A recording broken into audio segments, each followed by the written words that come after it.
Hello મિત્રો,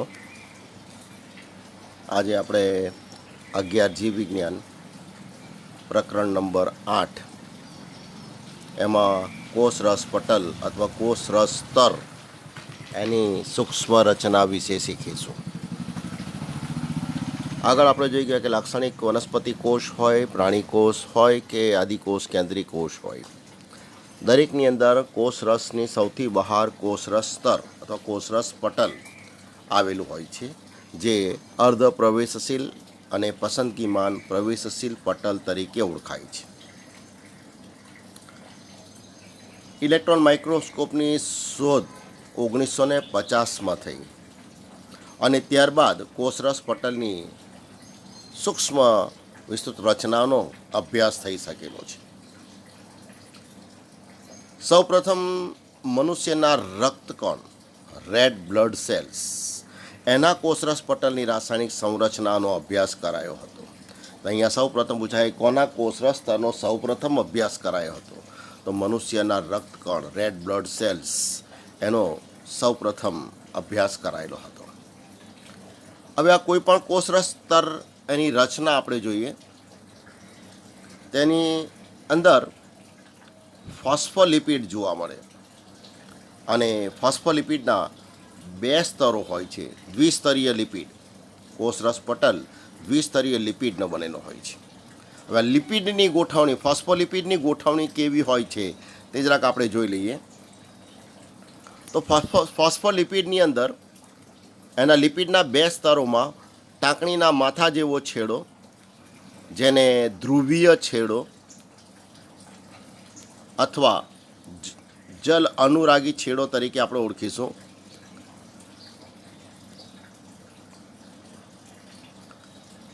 અહીંયા આપણે જોઈ શકીએ ધ્રુવીય શીર્ષ જલ અનુરાગી છેડો હોય છે, જે બહારની તરફ હોય છે, અને અદ્રવ્ય પૃચ્છ કે જે જલ વિતરાગી હોય છે, અંદરની તરફ હોય છે. એની ગોઠવણી જરા સૂક્ષ્મ રચના આપણે જોઈ લઈએ. તો અહીંયા ફોસ્ફોલિપિડના 2 સ્તરો, એમાં ટાંકણીના માથા જેવો છેડો જે આપણે જોઈ ધ્રુવીય અને બહારની તરફ છે, તો બંને સ્તરના ધ્રુવીય છેડા અથવા શીર્ષ જલ અનુરાગી છેડા બહારની તરફ છે અને એમાંથી પૃચ્છ જેવી રચના જે અંદરની તરફ વિસ્તરેલી હોય છે, જે અધ્રુવીય હોય છે. તો આ રીતે ફોસ્ફોલિપિડના 2 સ્તરો ગોઠવાયેલા હોય છે અને 2 સ્તરોની ગોઠવણી થાય ત્યારે પૃચ્છના ભાગ સામે આવે તે રીતે આ ફોસ્ફોલિપિડના 2 સ્તરો ગોઠવાયેલા હોય છે.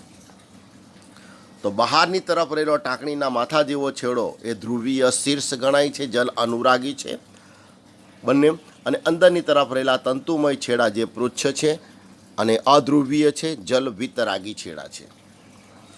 હવે ફોસ્ફોલિપિડ છે એટલે લિપિડના 2 સ્તરોની સાથે એની સાથે પ્રોટીન પણ જોડાયેલું છે, અને પ્રોટીન જો સપાટી પર આવેલા હોય તેને પરિઘી પ્રોટીન અથવા સપાટીય પ્રોટીન તરીકે ઓળખાય છે. અહીંયા આપણે જોઈ શકીએ બહારની સપાટી છે એના પર આવેલા પ્રોટીન છે, આ અંદરની સપાટી છે એના પર આવેલા પ્રોટીન છે.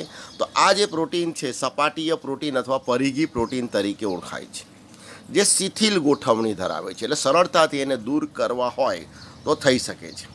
જ્યારે કેટલાક પ્રોટીન ફોસ્ફોલિપિડના સ્તરોની વચ્ચે પણ ગોઠવાયેલા હોય છે. અહીંયા આપણે બતાવીએ ફોસ્ફોલિપિડના સ્તરોની અંદરના ભાગમાં ગોઠવાયેલા પ્રોટીન, તેને અંતર્ગત પ્રોટીન તરીકે ઓળખવામાં આવે છે. એ ઉપરાંત કેટલાક અંતર્ગત પ્રોટીન આ રીતે અંદરથી બહારની તરફ લંબાયેલા અથવા પ્રક્ષેપિત થયેલા પણ જોવા મળે છે, તો એ પણ અંતર્ગત પ્રોટીન છે. આ અંતર્ગત પ્રોટીન સઘન ગોઠવણી ધરાવે છે, ફોસ્ફોલિપિડના સ્તરો સાથે જોડાઈ ગયેલા હોય છે.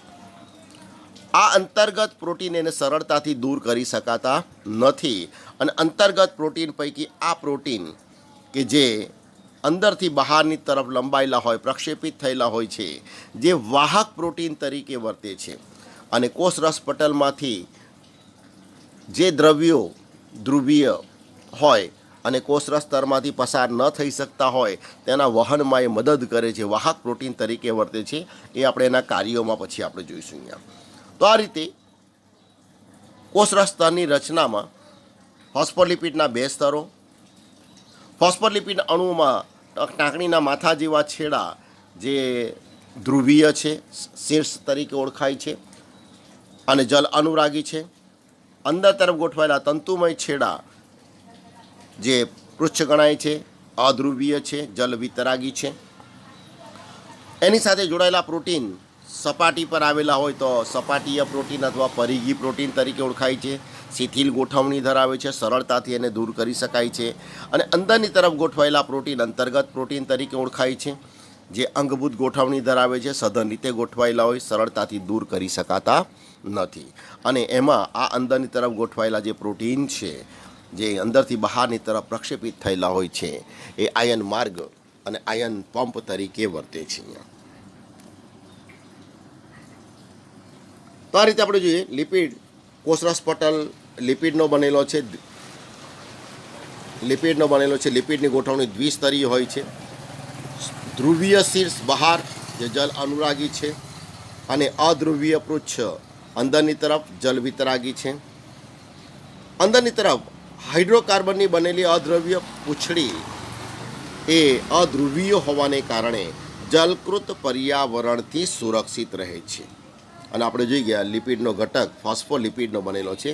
અને આકૃતિમાં જોઈએ તે મુજબ આની અંદર સપાટીય પ્રોટીન અને અંતર્ગત પ્રોટીન આપણે જોઈ શકીએ અહીંયા અંતર્ગત પ્રોટીન છે, બરાબર છે, કે જે અંદરથી બહારની તરફ લંબાયેલા હોય છે અને એને આયન માર્ગ અને આયન પંપ તરીકે ઓળખવામાં આવે છે.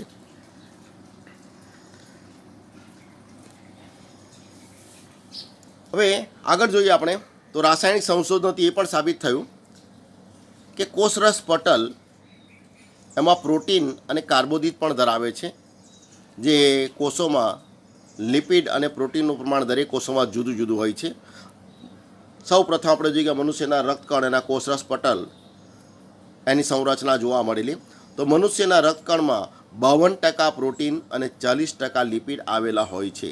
આ MCQમાં પ્રશ્ન વારંવાર પૂછાય છે. અહીંયા પ્રોટીન વિશે જોઈ ગયા. પટલમાં પ્રોટીન અંતર્ગત અને પરિઘીય બે પ્રકારના હોય છે, બે ભાગમાં અલગ કરી શકાય છે. અંતર્ગત પ્રોટીન પટલમાં અંશતઃ કે સંપૂર્ણ ખૂપેલા હોય છે. પરિઘી પ્રોટીન જે બાહ્ય સપાટી પર આવેલા હોય છે.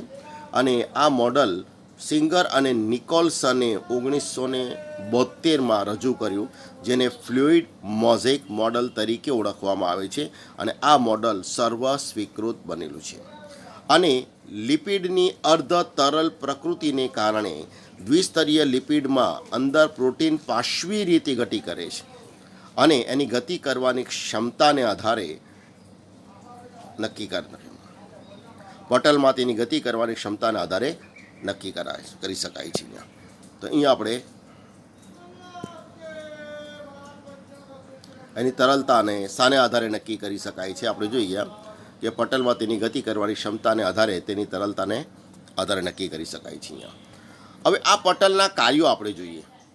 તો આ પટલના કાર્યોની અંદર આપણે જોઈએ તો પટલ અર્ધ પ્રવેશશીલ અને પસંદગીમાન પ્રવેશશીલ પટલ તરીકે વર્તે છે.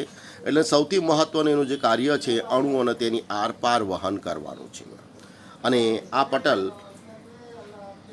અણુઓ માટે અર્ધ પ્રવેશશીલ અને પસંદગીમાન પ્રવેશશીલ પટલ તરીકે વર્તે છે. હવે પટલની આરપાર જે દ્રવ્યોનું વહન થાય છે એના માટે શક્તિની આવશ્યકતા રહેતી નથી, અથવા કેટલાક અણુના વહન માટે શક્તિની આવશ્યકતા રહે છે. તો ઘણા અણુ એવા છે કે પટલની આરપાર એના વહન માટે શક્તિની આવશ્યકતા રહેતી નથી, આવશ્યકતા વગર પટલની આરપાર વહન પામે છે. તો જે વહનમાં જૈવિક શક્તિનો ઉપયોગ થતો ન હોય તેવા વહનને મંદ વહન અથવા નિષ્ક્રિય વહન તરીકે ઓળખવામાં આવે છે. અને કેટલાક તટસ્થ દ્રવ્યો પ્રસરણના સિદ્ધાંત અનુસાર, પ્રસરણ ડોનાઉન્સ અનુસાર, એટલે કે પોતે વધારે હોય ત્યાંથી પોતે ઓછા હોય તે તરફ ગતિ કરતા હોય છે.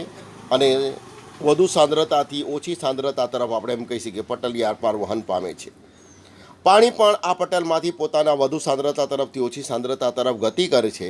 અને પાણીના પ્રસરણની આ ગતિ અને આશ્રુતિ તરીકે ઓળખવામાં આવે છે. એટલે પાણી આશ્રુતિ દ્વારા પ્રસરણ પામે છે, સંકેન્દ્ર ઢાળની દિશામાં વહન પામે છે, એના માટે જૈવિક શક્તિનો વપરાશ થતો નથી. જ્યારે કેટલાક ધ્રુવીય અણુઓ જે અધ્રુવીય લિપિડના સ્તરમાંથી પસાર થઈ શકતા નથી, તો આપણે જોઈ ગયા કે આવા અણુઓને પટલમાંથી પસાર થવા માટે વાહક પ્રોટીન, આપણે આગળ જોઈ ગયા છે વાહક પ્રોટીન, અને વાહક પ્રોટીન એટલે કોષરસ સ્તરમાં અંદરથી બહારની તરફ લંબાયેલા પ્રક્ષેપિત થયેલા પ્રોટીન વાહક પ્રોટીન તરીકે વર્તે છે. તો આવા અણુઓનું વહન સંકેન્દ્રણ ઢોળાંશની જો દિશામાં થતું હોય અને જૈવિક શક્તિનો ઉપયોગ થતો હોય તેને સાનુકૂલિત પ્રસરણ તરીકે ઓળખવામાં આવે છે. એટલે સાનુકૂલિત પ્રસરણમાં જૈવિક શક્તિ વપરાય છે, પરંતુ અણુઓનું વહન વધુ સાંદ્રતા તરફથી ઓછી સાંદ્રતા તરફ થાય, એટલે સંકેન્દ્રણ ઢાળ અનુસાર એની દિશામાં થતું હોય તેને સાનુકૂલિત પ્રસરણ કહેવાય. પણ કેટલાક આયનો અને અણુઓનું વહન પટલની આરપાર સંકેન્દ્રણ ઢોળાંશની વિરુદ્ધ દિશામાં થાય. એનો અર્થ કે ઓછી સાંદ્રતા ધરાવતા માધ્યમ તરફથી વધુ સાંદ્રતા ધરાવતા માધ્યમ તરફ થાય છે. ઓછી સાંદ્રતાથી વધુ સાંદ્રતા તરફ વહન થાય છે, અને એના માટે જૈવિક શક્તિનો ઉપયોગ થાય છે. તો જૈવિક શક્તિના ઉપયોગ વડે સંકેન્દ્રણ ઢોળાંશની વિરુદ્ધ દિશામાં જો વહન થાય તો આવા વહનને સક્રિય વહન તરીકે ઓળખવામાં આવે છે. તો આ રીતે કોષરસ પટલ દ્વારા જે અણુઓ અને દ્રવ્યોનું જે વહન થાય છે એ સંકેન્દ્રણ ઢોળાંશની દિશામાં થાય અથવા વિરુદ્ધ દિશામાં થાય. જો સંકેન્દ્રણ ઢોળાંશની દિશામાં અને વાહક પ્રોટીન વગર થાય તેને નિષ્ક્રિય વહન અથવા મંદ વહન કહેવાય. અને સંકેન્દ્રણ ઢોળાંશની દિશામાં જ પરંતુ વાહક પ્રોટીન દ્વારા થાય તો એને આપણે જોઈ ગયા સાનુકૂલિત પ્રસરણ. અને જે અણુઓનું વહન સંકેન્દ્રણ ઢોળાંશની વિરુદ્ધ દિશામાં એટલે કે ઓછી સાંદ્રતા ધરાવતા માધ્યમ તરફથી વધુ સાંદ્રતા ધરાવતા માધ્યમ તરફ થાય છે, વાહક પ્રોટીન દ્વારા જ આ વહન થાય છે, અને જેમાં એટીપીનો ઉપયોગ થાય એટલે જૈવિક શક્તિ વપરાય છે, તેને સક્રિય વહન તરીકે ઓળખવામાં આવે. તો આ રીતે કોષરસ પટલ દ્વારા દ્રવ્યોનું વહન મંદ વહન અથવા નિષ્ક્રિય વહન, સાનુકૂલિત પ્રસરણ અને સક્રિય વહન દ્વારા થાય છે. Thank you all.